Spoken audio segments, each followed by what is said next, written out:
Hi all അസ്സാം വലൈക്കും welcome back. ഇന്നത്തെ സ്പെഷ്യൽ ഒരു മുറി തേങ്ങ ഉണ്ടെങ്കിൽ നമുക്ക് നല്ല ക്രീമിയായ കോക്കനട്ട് ഐസ്ക്രീം റെഡിയാക്കാം. ഈ വേനൽക്കാലത്ത് ദാഹവും ക്ഷീണവും മാറ്റാൻ തണുത്ത വിഭവങ്ങൾ തന്നെയാണ് എല്ലാവർക്കും ഇഷ്ടം അല്ലേ? കടയിൽ നിന്ന് വാങ്ങുന്ന അതേ രുചിയിൽ കുറഞ്ഞ ചേരുവകൾ കൊണ്ട് നമുക്കിത് എങ്ങനെ വീട്ടിലുണ്ടാക്കാം എന്ന് നോക്കാം. വീട്ടിലോട്ട് കടക്കുന്നതിന് മുന്നേ ചാനൽ ആദ്യമായാണ് കാണുന്നതെങ്കിൽ പ്ലീസ് ഒന്ന് സബ്സ്ക്രൈബ് ചെയ്യാൻ മറക്കല്ലേ.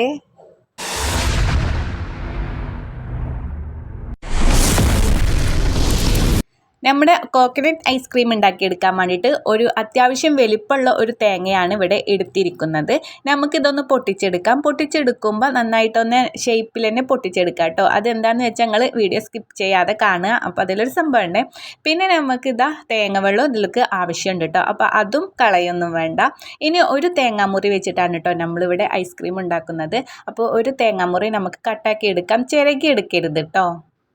ചെറുകി എടുത്താൽ നമ്മുടെ ഈ ബാക്കിലെ ബ്രൗൺ കളർ നമുക്ക് കിട്ടത്തില്ല. അപ്പോൾ ഇങ്ങനെ കട്ടാക്കി എടുത്തിട്ട് ബാക്കിലെ ബ്രൗൺ കളർ നമുക്ക് ഒന്ന് കട്ടാക്കി കളയാം. ശേഷം ഫുള്ളായിട്ട് നമ്മൾ വൈറ്റ് കളറിൽ തന്നെ തേങ്ങ വേണം കേട്ടോ. എന്നാലേ നമ്മുടെ ഐസ്ക്രീം നല്ല പെർഫെക്റ്റ് ആയിട്ട് നല്ല വൈറ്റ് കളറിലായി വരുള്ളൂ. നമ്മൾ കോക്കനട്ട് ഐസ്ക്രീം കഴിക്കുമ്പോൾ നിങ്ങൾ കണ്ടിട്ടുണ്ടല്ലോ. ഇനി ബാക്കിലെ സൈഡിൽ ഈ ബ്രൗൺ കളർ ഉണ്ടല്ലോ, അത് നമുക്ക് ഫ്രിഡ്ജിൽ സ്റ്റോർ ചെയ്ത് വെക്കാം കേട്ടോ. എന്ന് വെച്ചാൽ നമുക്ക് ചമ്മന്തി അതുപോലെ ചട്നിയൊക്കെ ഉണ്ടാക്കുമ്പോൾ അതിൽ ചേർക്കാൻ പറ്റുമേ. അപ്പോൾ ഇനി നമുക്ക് വേണ്ടത് ഒരു മിക്സിയുടെ ജാർ എടുത്തിട്ട് നമ്മൾ ഈ കട്ടാക്കി വെച്ച തേങ്ങാക്കൊത്ത് ചേർത്തി കൊടുക്കാം. അപ്പോൾ ഈ തേങ്ങാക്കൊത്ത് നമുക്ക് ചെറുതായിട്ടൊന്ന് കട്ടാക്കി എടുക്കാം കേട്ടോ. എന്നാൽ പെട്ടെന്ന് തന്നെ നമുക്ക് പൊടിഞ്ഞ് കിട്ടുമേ. ഇനി വെള്ളമൊന്നും ചേർക്കാതെ തന്നെ നമുക്ക് തേങ്ങ മാത്രം ഇട്ടിട്ട് ഒന്ന് പൊടിച്ചെടുക്കാം. അപ്പോൾ ഇതാ നന്നായിട്ടൊന്ന് പൊടിഞ്ഞ് കിട്ടിയിട്ടുണ്ട് കേട്ടോ. ഇനി നമ്മൾ എടുത്ത് വെച്ച നമ്മുടെ തേങ്ങ വെള്ളം ഉണ്ടല്ലോ, അത് നമുക്ക് ഇതിലോട്ട് ചേർത്തി കൊടുക്കാം.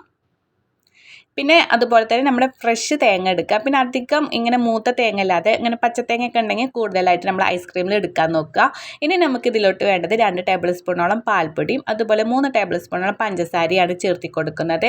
1/2 ടീസ്പൂണോളം വാനില എസൻസും കൂടി ചേർത്തി കൊടുക്കുന്നുണ്ട്. ഇനിയിപ്പോൾ വാനില എസൻസ് ഇല്ലെങ്കിൽ നിങ്ങൾ 2 ഏലക്കായ ചേർത്തി കൊടുത്താലും മതിയേ. അതുപോലെ തന്നെ പഞ്ചസാര നമ്മളെ മധുരത്തിനനുസരിച്ച് ചേർത്തി കൊടുക്കാം. ഇനിയിപ്പോൾ ഒരു ഗസ്റ്റൊക്കെ വരുമ്പോൾ ഉണ്ടാക്കുകയാണെങ്കിൽ നമ്മൾ അത്യാവശ്യം നമുക്ക് മധുരം ഐസ്ക്രീമിൽ ഉണ്ടാകുമല്ലോ, അപ്പോൾ നിങ്ങൾ അതിനനുസരിച്ച് ചേർത്തി കൊടുക്കണം കേട്ടോ. പിന്നെ ഇതാ നന്നായിട്ട് നമുക്കിത് പേസ്റ്റ് രൂപത്തിൽ അരിഞ്ഞെടുക്കാം. ഇങ്ങനെ കട്ടകളൊന്നും ഇല്ലാതെ ചെറുതായിട്ട് തരി ഉണ്ടാവും കേട്ടോ. പക്ഷേ അത് നമ്മൾ ഐസ്ക്രീമിൽ കൂടുതൽ ടേസ്റ്റ് കിട്ടുകയേ ചെയ്യത്തുള്ളൂ. അപ്പോൾ നമ്മുടെ ഇത് അടിപൊളിയായിട്ട് അരിഞ്ഞെടുത്തിട്ടുണ്ട്. ഇനി നമുക്ക് വേണ്ടത് ഒരു ബൗളെടുക്കാം. അതിലോട്ട് ഞാനിവിടെ ഫിയോണയുടെ വിപ്പിംഗ് ക്രീമാണ് എടുക്കുന്നത്. അപ്പോൾ ഇവിടെ കേക്ക് ഞാൻ ഉണ്ടാക്കി വെച്ചിരുന്നു കേട്ടോ. ഒരു കേക്ക് ഉണ്ടാക്കിയിരുന്നു. അപ്പോൾ അതിൻ്റെ ബാക്കി വന്ന വിപ്പിംഗ് ക്രീമാണ്. അപ്പോൾ അത് വെച്ചിട്ടാണ് ഞാനിവിടെ ഐസ്ക്രീം ഉണ്ടാക്കുന്നത്. അപ്പോൾ അതിലേക്ക് നമ്മൾ ഒരു മുറി തേങ്ങയ്ക്ക് 1 കപ്പ് 250 ml കപ്പിന് നമുക്ക് വിപ്പിംഗ് ക്രീം ഒഴിച്ചു കൊടുക്കാം. ഇനി ബീറ്റർ വെച്ചിട്ട് നമുക്കൊന്ന് ബീറ്റ് ചെയ്തെടുക്കാം കേട്ടോ. 1 മിനിറ്റോളം ചെയ്തെടുത്താൽ മതി, കൂടുതൽ ചെയ്ത് കൊടുക്കൊന്നും വേണ്ട. ഇനി അതുപോലെ തന്നെ നിങ്ങൾ ബീറ്റർ ഇല്ലയെന്ന് വിചാരിച്ചിട്ട് വിഷമിക്കും വേണ്ട. അയ്യോ ഐസ്ക്രീം ഉണ്ടാക്കാൻ പറ്റില്ല എന്ന് വിചാരിക്കണ്ട. നമ്മൾ ആ മിക്സിയുടെ ജാറിൽ നമ്മൾ അരച്ചെടുത്തല്ലോ നമ്മുടെ തേങ്ങ. അപ്പോൾ അതിലോട്ട് 1 കപ്പ് നമ്മുടെ വിപ്പിംഗ് ക്രീം ഒഴിച്ചു കൊടുത്തിട്ട് 1 മിനിറ്റോളോ ഒരു പകുതി ഒരു 60 സെക്കൻഡോളോ ഒന്ന് ജസ്റ്റ് ഒന്ന് നമുക്കൊന്ന് ബ്ലെൻഡ് ചെയ്തെടുത്താലും മതി കേട്ടോ. അപ്പോൾ എൻ്റെ അടുത്ത് നമ്മളെ ബീറ്ററുള്ളത് കാരണമാണ് കേട്ടോ. അപ്പോൾ നമുക്കിത് 1 മിനിറ്റോളം ഇങ്ങനെ ബീറ്റ് ചെയ്തെടുത്തതിന് ശേഷം നമ്മൾ അരച്ച് വെച്ച തേങ്ങയും കൂടി ഇതിലോട്ട് മിക്സ് ആക്കി കൊടുക്കാം. ഒരു സ്പൂൺ വെച്ചിട്ടോ വിസ്ക് വെച്ചിട്ടോ ഒന്ന് ജസ്റ്റ് ഒന്ന് ഇളക്കി കൊടുത്താലും മതിയേ. ഞാനിവിടെ വിസ്ക് ഉപയോഗിച്ചിട്ട് തന്നെ ഒരു ജസ്റ്റ് ഒരു 30 സെക്കൻഡോളം ഒന്ന് ജസ്റ്റും കൂടി ഒന്ന് കറക്കിയെടുക്കുന്നുണ്ട് കേട്ടോ.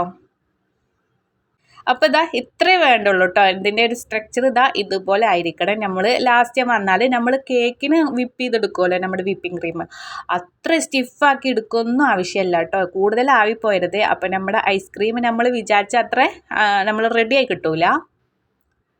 ഇനി ഞാൻ പറഞ്ഞല്ലോ ചിരട്ട ഞാൻ ശരിക്ക് ഷേപ്പായിട്ട് എടുക്കണം എന്നാണല്ലോ. അപ്പോൾ നമ്മൾ കോക്കനട്ട് ഐസ്ക്രീം ആണല്ലോ, അപ്പോൾ ചെറുതായിട്ടൊരു സ്പെഷ്യലും കൂടി ആയിക്കോട്ടെ വിചാരിച്ചിട്ട് നമ്മൾ ആ ചിരട്ടേൻ്റെ അകത്തൊക്കെ നന്നായിട്ട് വൃത്തിയാക്കാം കേട്ടോ.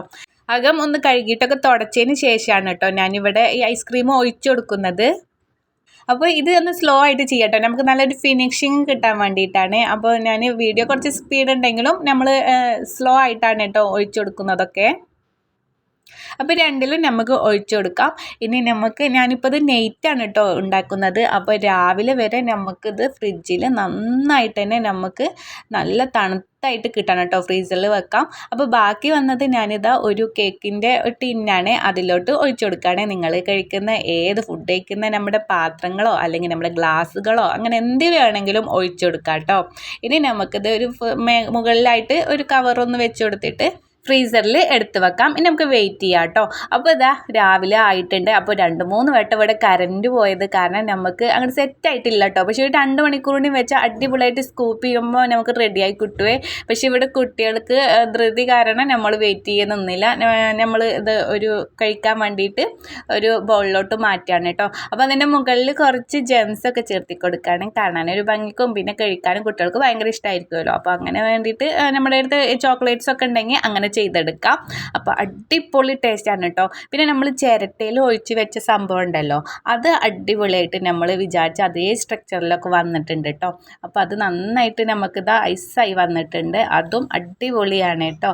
അപ്പോൾ ഇത്രയേ ഉള്ളൂ, വളരെ എളുപ്പത്തിൽ തയ്യാറാക്കാൻ പറ്റുന്ന നമ്മുടെ കോക്കനട്ട് ഐസ്ക്രീം ഇവിടെ റെഡി ആയിട്ടുണ്ട്. എല്ലാവരും ഈ ചൂടുകാലത്ത് ഇതൊന്ന് ട്രൈ ചെയ്ത് നോക്കണം കേട്ടോ. നിങ്ങൾക്ക് ഇഷ്ടപ്പെട്ടോ ഇല്ലയോ എന്ന് കമൻറ്റ് ബോക്സിൽ അറിയിക്കാൻ മറക്കരുത്. വീഡിയോ ഇഷ്ടമായെങ്കിൽ ലൈക്ക് ചെയ്യാനും നിങ്ങളുടെ ഫ്രണ്ട്സിനും ഫാമിലിക്കും ഷെയർ ചെയ്യാനും മറക്കരുത്. ഇൻഷാ അല്ലാഹ് നല്ലൊരു കിടിലൻ വീഡിയോ ആയിട്ട് വീണ്ടും കാണാം. അതുവരേക്കും എല്ലാവരും ഹാപ്പി ആയിരിക്കുക, സേഫ് ആയിരിക്കുക. അപ്പോൾ ഓക്കെ, ബൈ.